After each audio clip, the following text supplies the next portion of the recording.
Part 1. The Promise and the Setting. It is often said that university is the beginning of life. A time when the protective bubble of childhood pops, and the world opens up in all its chaotic, beautiful glory.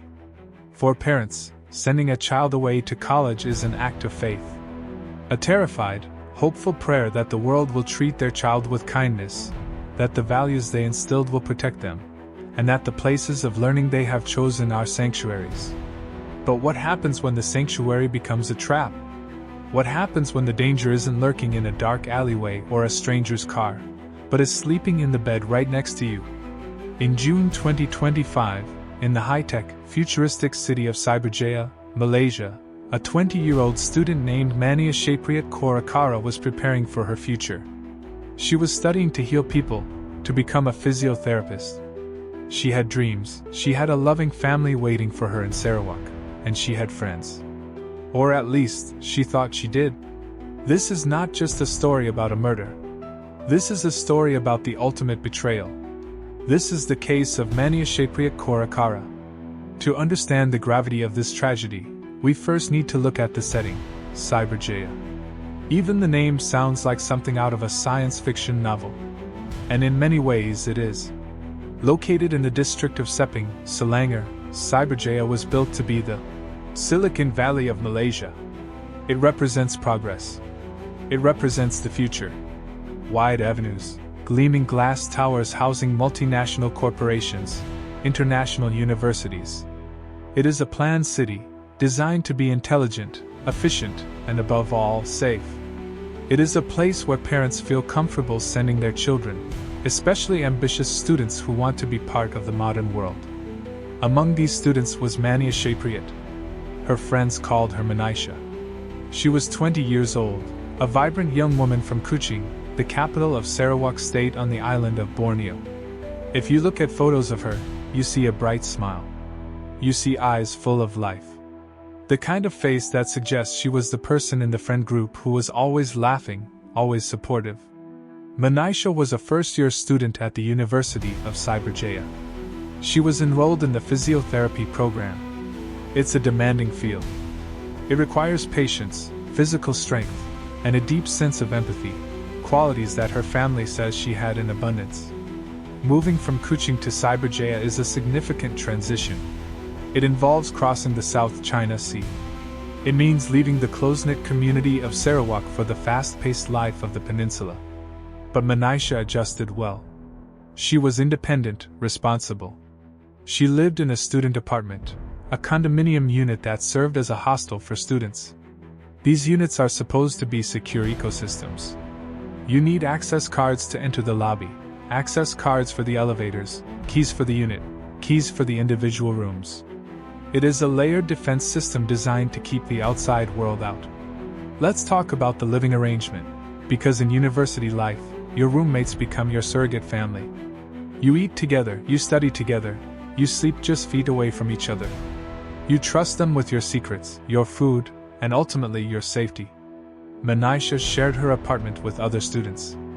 Among them was a 19-year-old girl. Let's call her Dee for now, as per the initial reports, though her name Dee Bineswary would later become infamous in the Malaysian press. Dee was a course mate. They weren't just random strangers assigned to a room. They were navigating the same academic pressures, the same classes. June 2025. It was a time of high stress for students. Final exams were looming. But there was also excitement in the air because a festive holiday was approaching. Hari Raya Haji Eid al-Adha was around the corner. For students living away from home, this meant one thing: a long break, a chance to go home. The campus began to empty out. Suitcases were packed. Grab cars were booked. The buzz of the dormitory hallways began to fade into a quiet hum. Most of Manisha's housemates packed their bags and left for their hometowns to be with their families. The apartment, usually filled with the sounds of cooking, studying, and chatting, became silent. But Manisha, she didn't go home. Not yet. She had a final exam scheduled just after the holiday break. She was dedicated. She decided to stay back at the hostel in Cyberjaya to focus, to study without the distractions of a festive household. It was a responsible choice. A choice any serious student would make. So, she watched her roommates leave one by one. "Have a safe trip, see you next week, good luck with studying." The usual goodbyes. However, there was one roommate who didn't leave immediately. Or rather, one roommate whose plans were complicated. Dee, the 19-year-old roommate, was still in the picture. Now, we need to introduce a third character into this narrative. A figure who should not have been there. Someone who did not belong in that sanctuary. His name was Sri Darvian. He was 19 years old. The boyfriend of Dee, Manisha's roommate. He was not a student at the university. He was an outsider. In the strict rules of student hostels, especially female dormitories, men are strictly prohibited from entering the living quarters, let alone staying overnight. It is a rule written in bold red letters in every tenancy agreement. It is the most basic security protocol. But rules are only as strong as the people who enforce them, and in a shared apartment, enforcement relies on trust between roommates. The date was June 23, 2025. A Sunday. The sun set over Cyberjaya, casting long shadows over the high-rise buildings. The city lights flickered on. For Manisha, it was supposed to be a night of revision. Notes spread out on the bed, laptop humming, maybe a cup of coffee to keep awake. She believed she was safe. She believed the locked door of the apartment was a barrier against the world. But she didn't know that the barrier had already been breached. According to the investigation that would later unfold, the betrayal began before any violence occurred. It began with a key and an access card. It is alleged that Dee, the roommate, the person Manisha lived with, had facilitated Sri Darvian's entry into the apartment. She didn't just let him in for a visit. The prosecution would later argue that she gave him the means to enter and exit at will. She gave him access. Why? Was it just a young couple wanting to spend time together against the rules? Or was there something darker at play from the very beginning? The timeline suggests that Dee left the apartment to return to her hometown or go elsewhere, leaving Manisha alone. Or so Manisha thought. Imagine the layout of a student apartment. A small living area, a shared kitchen, and the bedrooms. Manisha is in her room. The apartment is quiet. The air conditioning hums. She thinks she is the only soul in that unit. She thinks her roommate has gone. But she wasn't alone. The boyfriend, the outsider, was there. The details of the interaction that night are harrowing to reconstruct.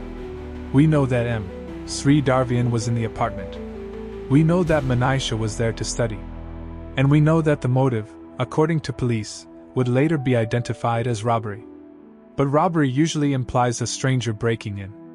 It implies a chaotic encounter. This was different. This was a robbery committed by someone who had been invited in by a person Manisha trusted. Someone who knew she was there. Someone who knew she was alone. As we close this first chapter, we are left with the chilling image of that apartment. A space that should have been safe. A door that should have been locked. And a roommate who, instead of protecting her friend, allegedly handed the key to her killer. Part 2, The Silent Night. The sun had completely set over Cyberjaya, turning the glass facades of the technological hub into dark, reflecting mirrors. The streets below, usually bustling with the energy of thousands of students and tech workers, were quieter than usual.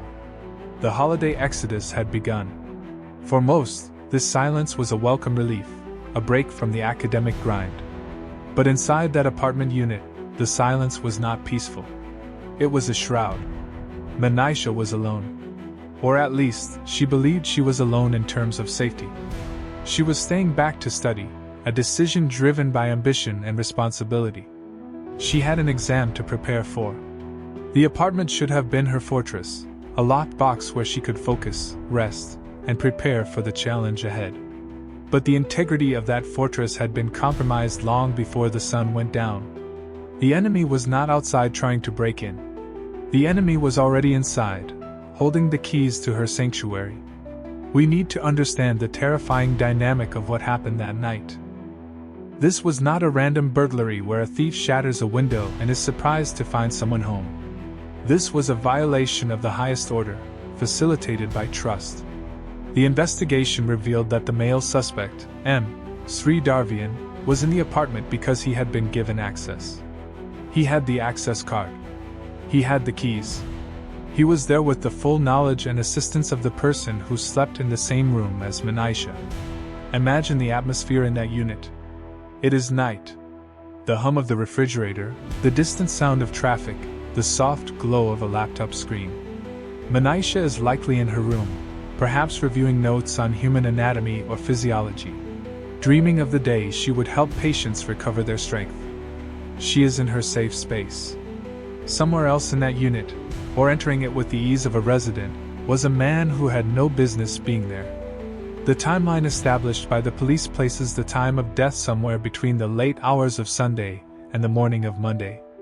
It was in this window of darkness that the intent shifted from trespassing to something far more sinister.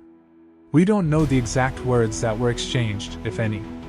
We don't know if Manisha heard a noise and came out to investigate, or if she was ambushed in her room. What we do know is the brutality of the end. The weapon was not a gun or a knife, but a blunt object. The medical examiner's report would later confirm that the cause of death was traumatic head injury. There is something particularly personal and savage about blunt force trauma. It requires proximity. It requires force. It is not a distant act. It is an act of rage, or of desperate, cold calculation to silence a witness.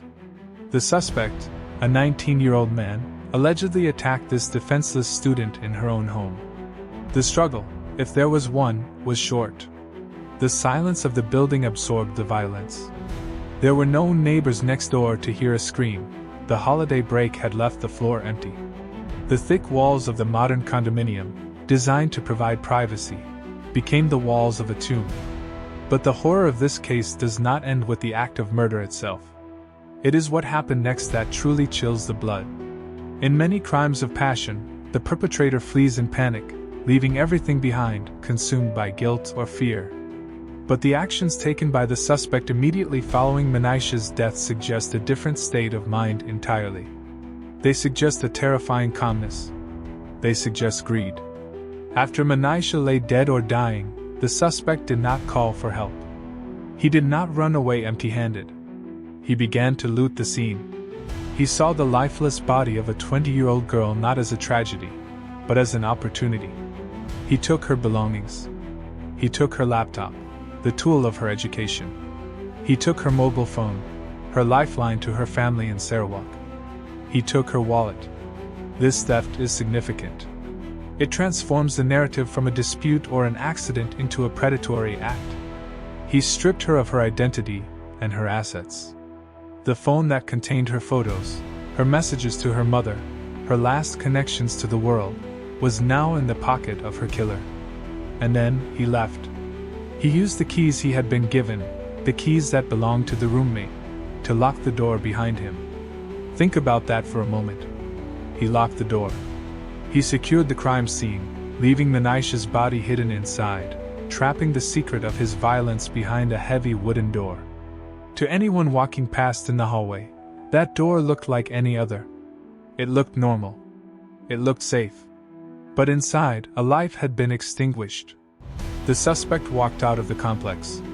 He walked out into the cyberjay at night, blending in with any other person on the street.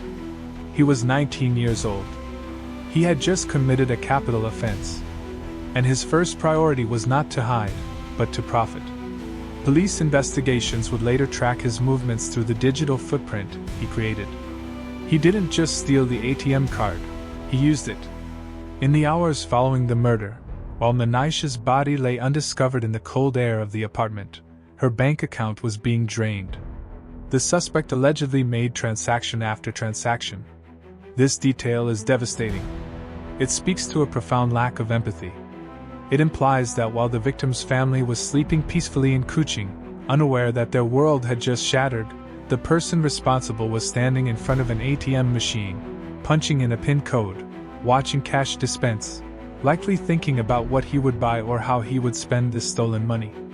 The juxtaposition is nauseating, the cold stillness of the murder scene versus the mundane, electronic beep of a banking transaction. The night wore on. Monday morning arrived. The sun rose again over Cyberjaya. The city began to wake up, though slower than usual due to the holiday. Students who had stayed behind were sleeping in. Security guards were changing shifts. The world continued to turn, completely ignorant of the tragedy that had taken place on a high floor of that condominium. Manisha's phone was silent. When her family tried to reach her, perhaps to wish her luck with her studying or just to check in, the calls would have gone unanswered. At first, this wouldn't cause panic. She was studying. She was busy. She was independent. But as the hours ticked by, the silence from her end would have started to feel heavy. A mother knows the rhythm of her child's communication. A break in that rhythm is the first, subtle warning sign that something is wrong.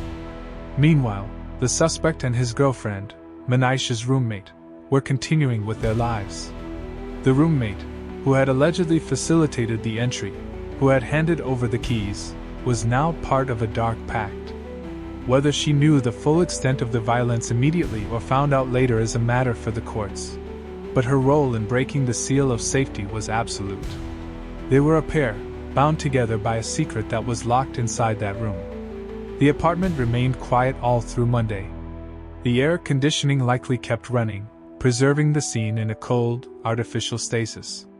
The shadows moved across the floor as the sun tracked across the sky. No one knocked.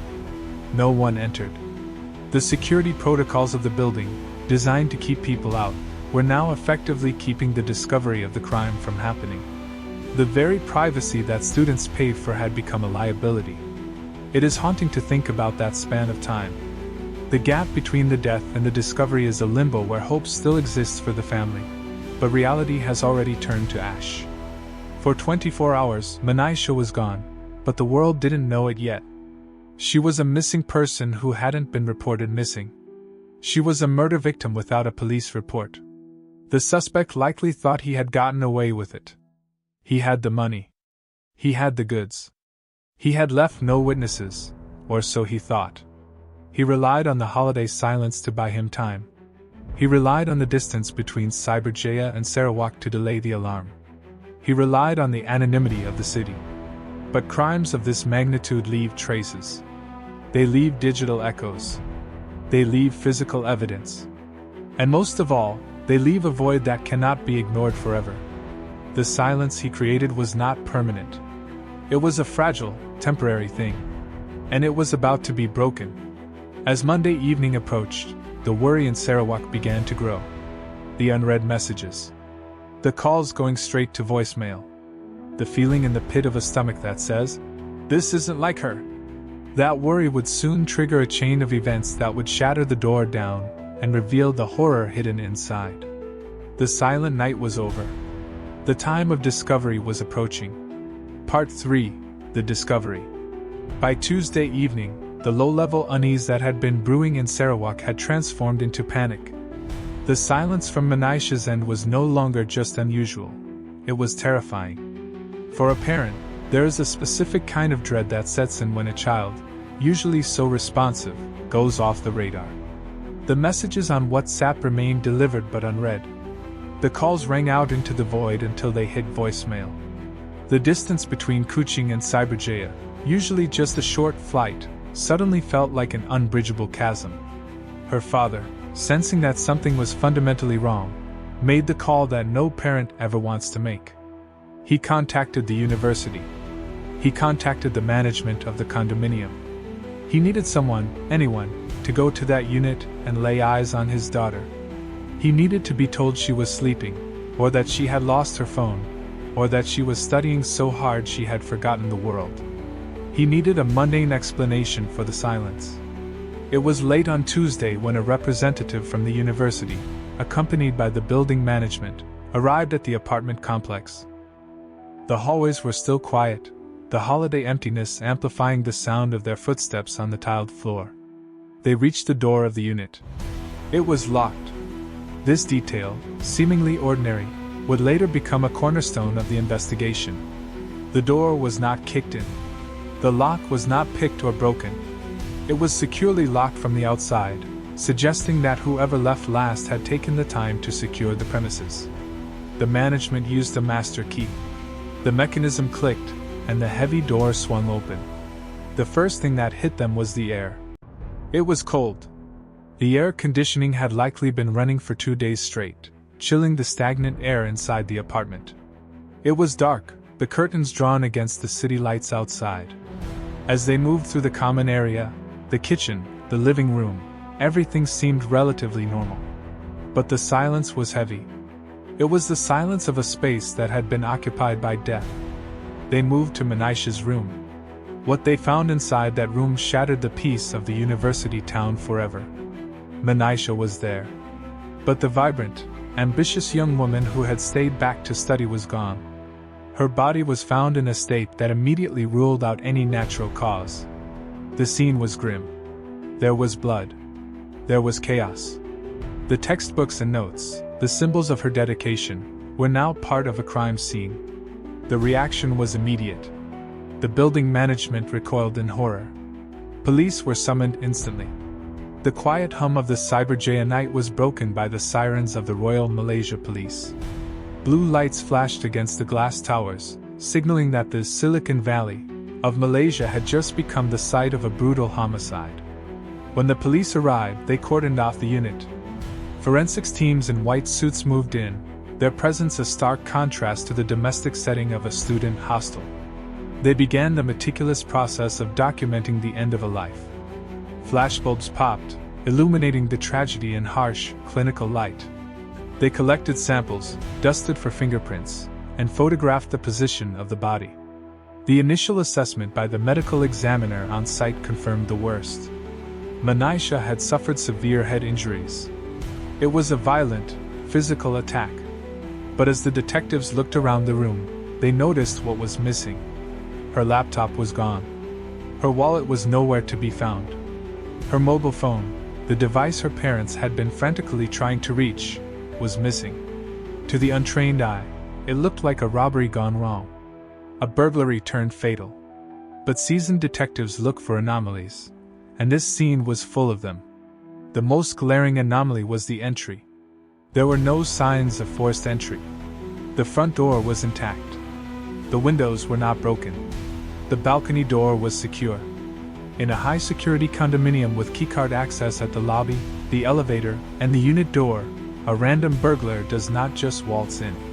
To get into that room, you needed a key. You needed access. Or you needed to be known to the victim. This realization shifted the gravity of the investigation immediately. It suggested that the killer was not a phantom from the street, but someone who had walked through the front door.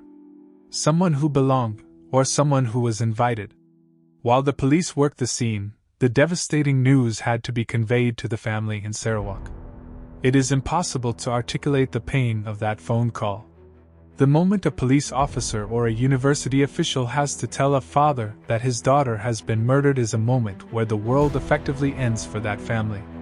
The hope that had sustained them through the hours of silence was extinguished. The journey that followed, flying from Sarawak to Kuala Lumpur, not to visit their daughter, but to identify her body at the Serdang Hospital mortuary, is a pilgrimage of sorrow that no family should ever have to make. As the news broke, the student community was paralyzed with shock. The hashtag Justice for Manisha began to form, but in those early hours, it was mostly fear and confusion. Who did this? Was there a predator on the loose? Was the campus safe? The police, however, were moving fast. They began to pull the digital threads of the case. They requested CCTV footage from the condominium management. They looked at the logs of who entered and exited the building. And crucially, they looked at the financial records. The family, in their grief, had noticed something alarming. Manisha's bank account had been active. While she lay dead in her room, her ATM card was being used. Withdrawals were made. This was the final insult. The person who took her life was now living off her savings. But this greed was a mistake. Every ATM withdrawal creates a record. Every transaction has a time and a location. And most importantly, every ATM has a camera. The killer, in his arrogance or desperation, was leaving a trail of breadcrumbs. The detectives merged the timeline of the murder with the timeline of the withdrawals. They cross-referenced the CCTV footage from the condo lobby with the faces captured at the ATM machines. They didn't have to look far for a match. The investigation turned inward. They looked at the roommates. They looked at the people who had keys. They looked at the people who had left for the holidays, and those who had stayed. The circle of suspicion tightened rapidly. It wasn't a wide net cast over the city. It was a laser focus on the people closest to Manisha. By Wednesday, the narrative of a random robbery was crumbling. The police knew this was an inside job. They knew the killer had help. And as they scrutinized the footage and the access logs, a chilling picture began to emerge. The call was coming from inside the house. The betrayal was not just a theoretical concept, it was a documented fact. The police identified a person of interest. A young man, 19 years old. Not a student, but connected to one. And they identified his connection, Manisha's roommate. The pieces of the puzzle clicked together with a sickening sound. The keys. The lack of forced entry. The knowledge that Manisha was alone. The hunt was on. But it wouldn't be a long chase. The suspects were young, and their trail was clumsy. The police were closing in, ready to unveil the faces of those who had turned a sanctuary of learning into a slaughterhouse. The discovery of the body was just the beginning. The discovery of the truth would be the real shock. Part 4. The investigation and the betrayal. The transition from a missing person case to a homicide investigation is a shift in gears that changes everything. Speed becomes the currency of justice. The Royal Malaysia Police knew that with every passing hour, the trail could go cold, evidence could be destroyed, and memories could fade. But in the case of Manisha, the perpetrators had made a fatal error. They had underestimated the digital panopticon of a modern city like Cyberjaya. While the forensic team was still meticulously combing through the apartment, collecting DNA samples and dusting for fingerprints, another team of detectives was following the money. The ATM withdrawals were the smoking gun. The bank records provided the when and the where. The CCTV cameras provided the who. The footage from the banks was clear. It showed a man using Manisha's card. He wasn't a stranger to the investigation team. By cross-referencing the timestamps of the apartment building's security logs with the bank footage, the police quickly connected the dots. The man in the video matched the description of the person who had been seen with Manisha's roommate. The suspect was identified as M. Sri Darvian. He was 19 years old. But he wasn't the only person of interest. The police knew that he couldn't have pulled this off alone. The lack of forced entry into a high-security condominium was the puzzle piece that pointed directly to someone on the inside. All eyes turned to the roommate D. Bineswary. The manhunt was intense but short-lived. The police didn't have to chase them across the country. The suspects were still within reach, perhaps arrogantly believing that the holiday silence would buy them more time, or perhaps paralyzed by the enormity of what they had done. Within days of the body being discovered, the police swooped in. The arrest was swift. M. Sri Darvian and D. Bineswary were taken into custody. The handcuffs clicking shut on their wrists marked the end of their freedom, and the beginning of the search for answers. But the arrest was just the first step. The interrogation room would reveal the true depth of the darkness in this case. As the details began to emerge from the investigation, a narrative of shocking betrayal took shape. It wasn't a complex conspiracy involving professional criminals. It was something far more disturbing because of its simplicity and its proximity. The police investigation revealed that the roommate, D, was not merely a passive bystander. She was the facilitator. The key to the apartment, the physical object designed to keep Manisha safe, had been weaponized. It is alleged that D provided the keys and the access card to her boyfriend. She effectively handed him the license to enter the sanctuary. This revelation hit the public and the family harder than the details of the violence itself. We expect violence from strangers. We fear the unknown predator in the dark. But we do not expect the person sleeping in the next bed to open the door for the killer. The roommate relationship is built on a fundamental, unspoken contract of mutual protection. You look out for each other. You lock the door behind you to keep both of you safe. In this case, that contract was shredded. The motive, as it crystallized, appeared to be robbery. A life full of promise, a future physiotherapist, a beloved daughter, all extinguished for a laptop, a mobile phone, and the cash limit of an ATM card. The banality of the motive made the crime feel even more senseless. There was no great feud, no crime of passion, just a cold, transactional exchange, a life for stolen goods. The police pieced together the sequence. The boyfriend entered. The violence occurred. The theft followed. And then, the roommate's role continued. The investigation suggested she was complicit in the aftermath. Instead of rushing to the police, instead of breaking down in horror, she remained silent. She was with him. The couple, united by this terrible secret, moved through the days following the murder while Manisha's body lay cooling in the apartment they had shared. This is the definition of betrayal. It is a double murder, the murder of the body, and the murder of trust. When Manisha's parents sent her to Cyberjaya, they trusted the institution, the city, and the people she lived with. That trust was exploited in the most vile way possible. As the suspects were marched to the magistrate's court for their remand order, the press cameras captured their faces. They were young.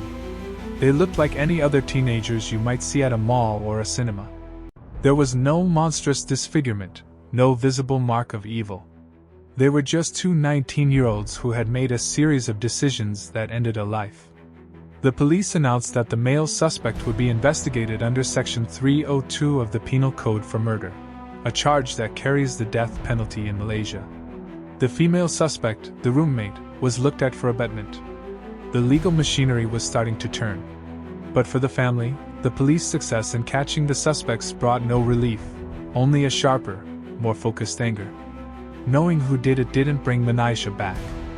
Knowing that it was the roommate, the girl they might have met, the girl they might have fed, the girl they thought was a friend, added a layer of psychological torture to their grief. The investigation was wrapping up. The physical evidence, the digital trail, and the custody of the suspects gave the prosecutor a strong case. But the why still hung in the air. Not the motive of robbery, but the moral. Why? How could a peer, a student, a roommate allow this to happen? How does the human conscience fail so spectacularly? As the case prepared to move from the police station to the High Court, the story of Manisha Korakara ceased to be just a news item. It became a cautionary tale about the fragility of safety and the terrifying reality that sometimes, the monster isn't under the bed. Sometimes, the monster has the key to the front door. The stage was now set for the final act, the pursuit of justice in the courtroom. Part 5, Justice and Aftermath. The wheels of justice in Malaysia turn with a heavy, deliberate grinding sound. On a bright morning following the arrests, the focus of the tragedy shifted from the silent apartment in Cyberjaya to the chaotic, flash-bulb-lit steps of the Sepang Magistrate's Court. This was the day the faceless monsters became real people. This was the day Manisha's family would look into the eyes of those accused of stealing their daughter's future. The atmosphere outside the courthouse was electric with tension. Reporters jostled for position, cameras trained on the police vehicles. When the doors opened, the suspects were let out. They were dressed in the standard orange lockup suits, a stark visual brand of their new reality. Handcuffed, heads bowed, they shuffled through the gauntlet of media. M. Sri Darvian, the 19-year-old boyfriend, and D. Dineswary, the roommate. To the world, they looked impossibly young. But to the law, they were adults facing the ultimate consequence. Inside the courtroom, the air was thick enough to choke on. The gallery was packed. On one side, the press and curious onlookers. On the other, the devastated family of Manisha Korakara. They had flown in from Sarawak, carrying with them a grief so raw it felt like an open wound. They were not there for vengeance. They were there for answers, and to bear witness for the daughter who could no longer speak for herself. The proceedings were formal, cold, and precise. The charges were read out. For M. Sri Darvian, the charge was murder, under Section 302 of the Penal Code. In the Malaysian judicial system, this is the gravest accusation possible. The words hung in the air. Punishable with death. While Malaysia has moved towards discretionary death sentences, the weight of the noose still hangs over this section of the law. He stood accused of intentionally causing the injuries that led to Manisha's death. Then came the charge for the roommate D. Dineswary. She was charged under Section 109, read together with Section 302, for abetment. The law views the person who opens the door, the person who facilitates the crime, with almost equal severity to the one who strikes the blow. By handing over the keys, by allowing the breach of the sanctuary, she was legally tethered to the murder. As the charges were read, the composure of the courtroom shattered. The stoicism of the legal process collided with the human agony of the loss. Manisha's family could not contain their anguish. A voice rang out, cutting through the murmurs of the court. "You killed my sister! Do you have a conscience?" It was a cry of pure pain, directed at the dock. It was the sound of a family realizing that the people standing just a few feet away, people who looked like ordinary students, were responsible for the destruction of their world. The suspects did not look up. They stared at the floor, shielding themselves from the heat of that grief. The magistrate ordered the case to be transferred to the High Court, given the severity of the capital charges. No plea was recorded at this stage. That would come later. The suspects were denied bail. They were led away, back to the cells, back to a future that would likely be spent behind bars, or worse. But as they disappeared through the doors, they left behind a shattered family and a terrified community. The aftermath of the betrayal in Cyberjaya rippled far beyond the courtroom. It sent a shockwave through the Malaysian university system. Parents looked at their children's housing arrangements with new suspicion. Students looked at their roommates with a flicker of doubt. The assumption of safety, that unspoken rule that we are all students, we are all in this together, was broken. The case forced a national conversation about security in student accommodations. How could a male outsider stay in a female hostel unit undetected? How could keys be duplicated or shared so easily? University managements scrambled to tighten protocols, implementing biometric scans and stricter visitor policies. But everyone knew that technology has its limits. You can install the most advanced locks in the world, but they are useless if the person inside opens the door. For the public, the case became a symbol of modern moral decay. The sheer triviality of the motive, killing a friend for a laptop and some cash, was hard to digest. It spoke to a frightening lack of empathy, a disconnect where human life is valued less than a quick payday. The hashtag Justice for Manisha continued to trend, not just as a call for legal punishment, but as a collective mourning for a bright light extinguished too soon. Manisha was supposed to be a healer. She was studying physiotherapy to help people walk again, to help them recover from pain.